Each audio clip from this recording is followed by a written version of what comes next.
Entendes o que estás lendo? O podcast que te leva através das páginas da Bíblia. Livro por livro. Capítulo por capítulo. Uma exposição bíblica emocionante. Aperte os cintos e embarque comigo nesta viagem.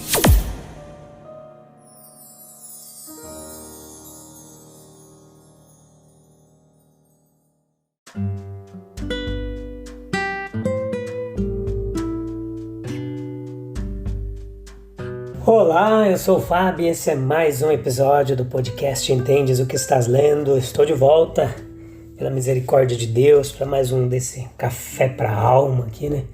Um alimento para o nosso espírito. A palavra de Deus, ela é alimento para a alma, assim como o pão é para o corpo. Tudo bem com vocês? Satisfação tê-los de volta, para nós juntos aprendermos mais um pouquinho do texto bíblico nessa pregação expositiva aqui, esse estudo sequencial, capítulo por capítulo da Bíblia. Bastante cansado hoje, nossa, tem sido difícil, jornada cansativa, que Deus possa nos dar força para a gente poder conciliar todas as prioridades aí e continuar nesse trabalho firme.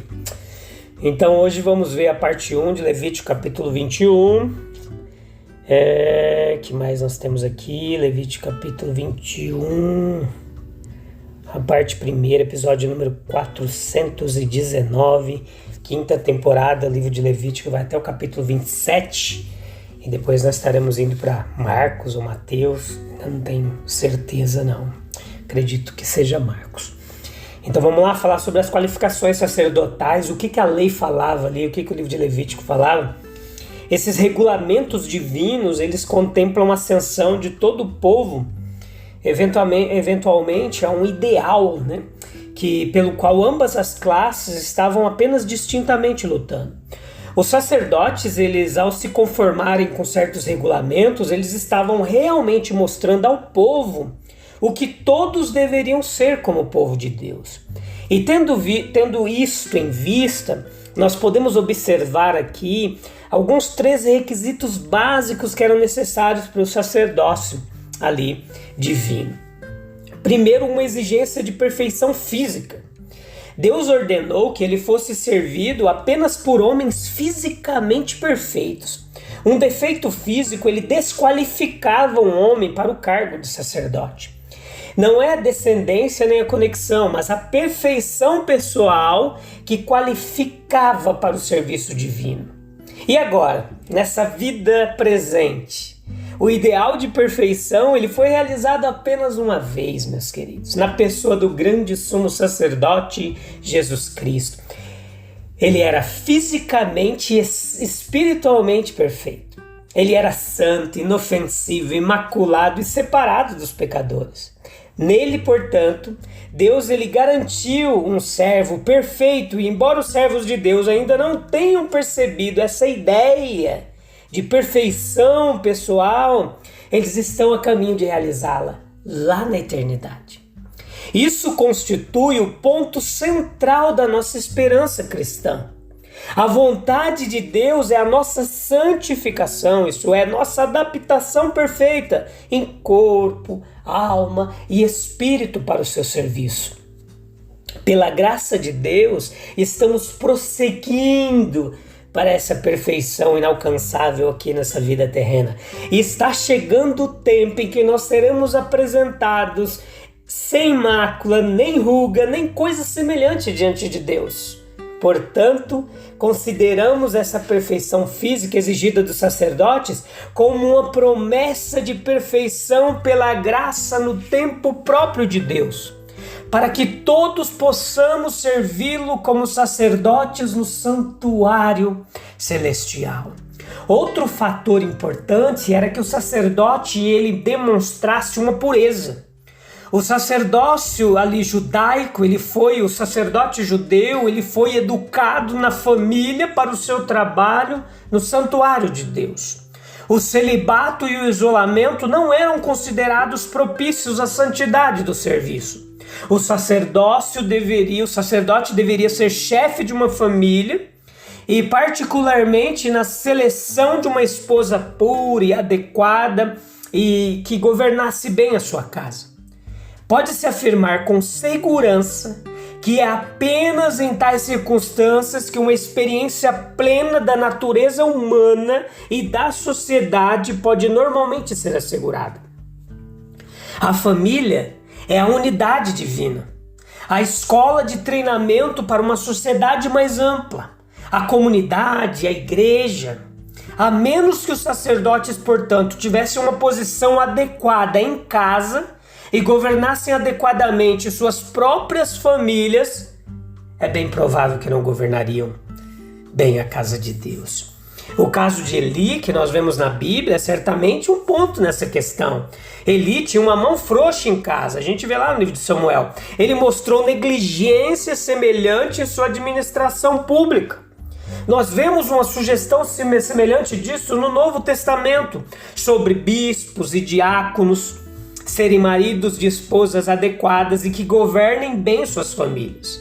O governo nas famílias é a preparação para o governo na igreja de Deus. A razão é que a igreja é a família maior. E assim a igreja completa acima para ser uma família perfeita. Estamos a caminho de um círculo familiar e de uma vida familiar, da qual o círculo doméstico na terra é apenas uma sombra. Sim, veja que Deus dará ao seu povo a oportunidade de servi-lo em condições sociais perfeitas.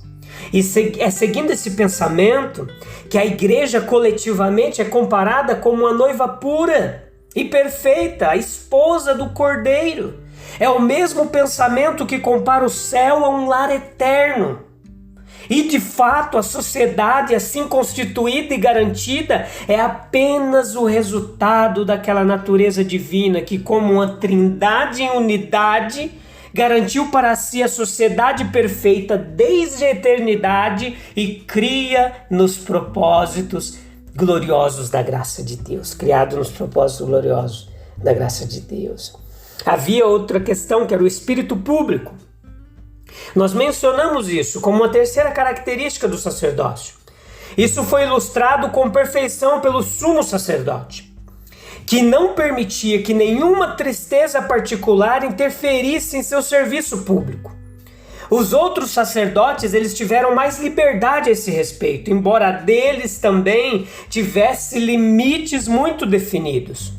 Mas o único grande princípio reforçado por esses regulamentos era o espírito público. O sacerdote deveria sentir que, como funcionário público, um homem representativo, era o seu dever sacrificar o pessoal e o privado para o bem comum.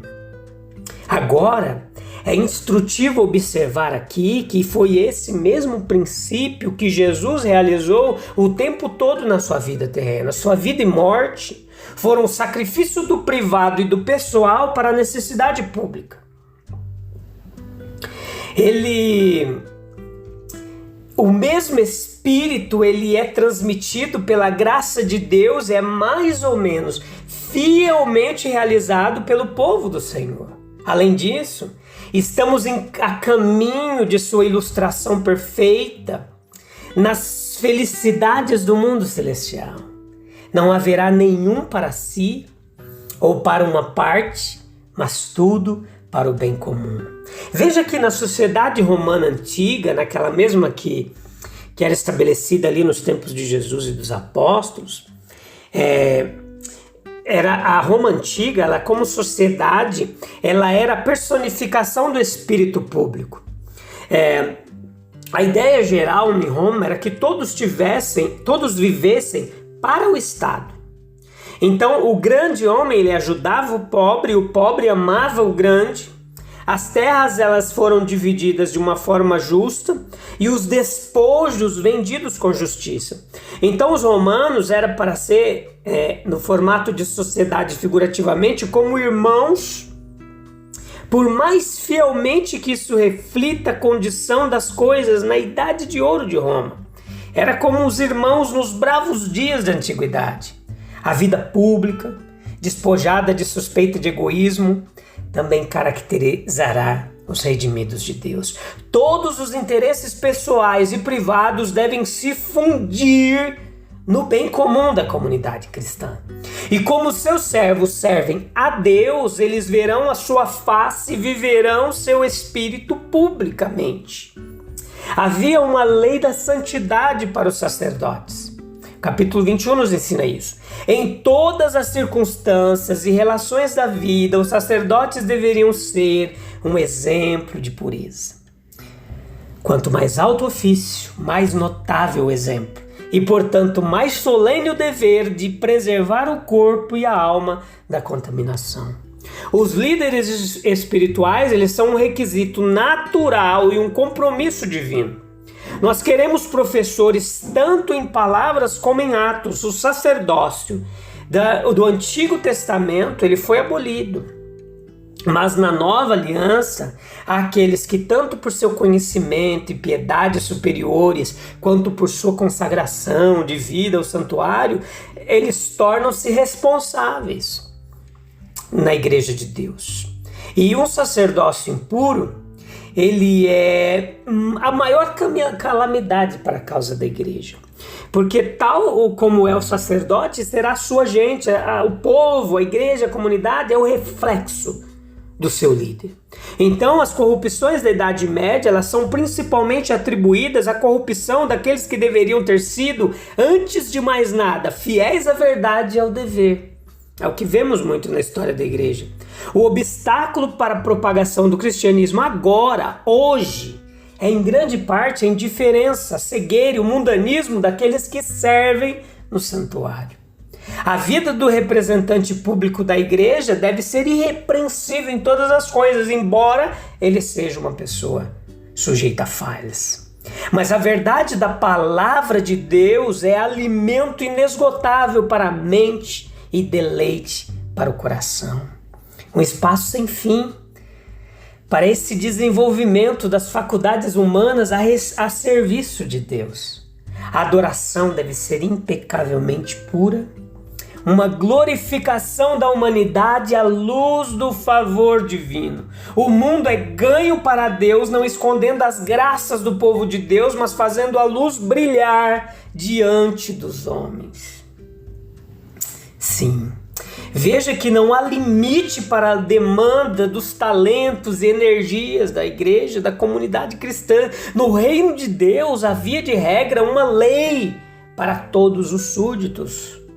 O que se aplica a um, se aplica a outro. Os mesmos princípios de retidão são obrigatórios para ambos os sexos, para todas as classes, condições, nações, gerações de homens.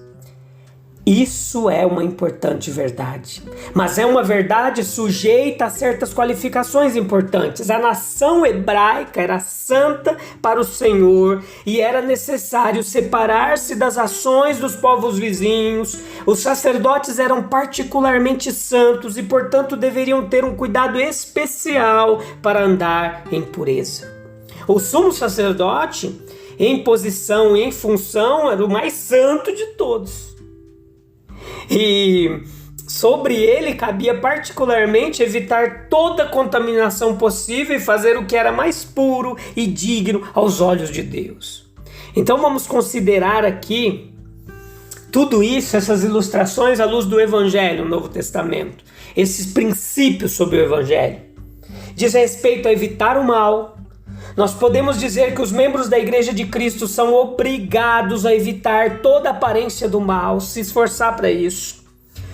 Aqueles que levam o nome do Santo Salvador, embora os membros mais humildes da menor igreja são como seguidores professos dele, obrigados a andar como convém ao Evangelho de Cristo, em toda pureza de coração e irrepreensibilidade de vida.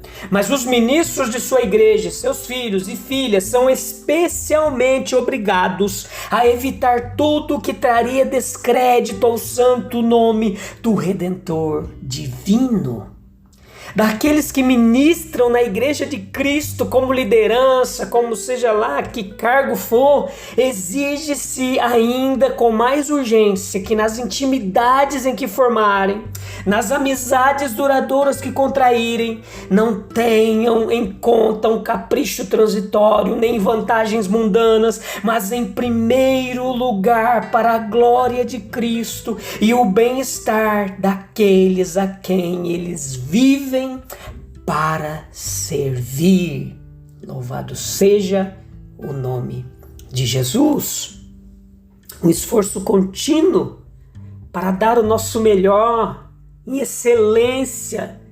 Hoje tem muita bagunça por aí. E a gente vai falar mais um pouquinho sobre isso no próximo episódio.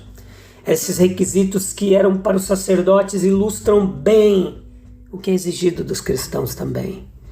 Mas esse é um evangelho um pouquinho diferente do que tem sido pregado hoje. Hoje é venha como está, fique como está, viva como está, Jesus te ama assim mesmo. Mas não, a palavra de Deus não mudou. Ele nos ama sim, nos perdoa, mesmo em meio às nossas falhas, mas Ele quer nos melhorar. Ele quer nos transformar. Ele quer nos ajudar a vencer nossas fraquezas e dificuldades. Tá bom? A gente se vê em breve. Um abraço, Deus abençoe. Até lá, tchau, tchau.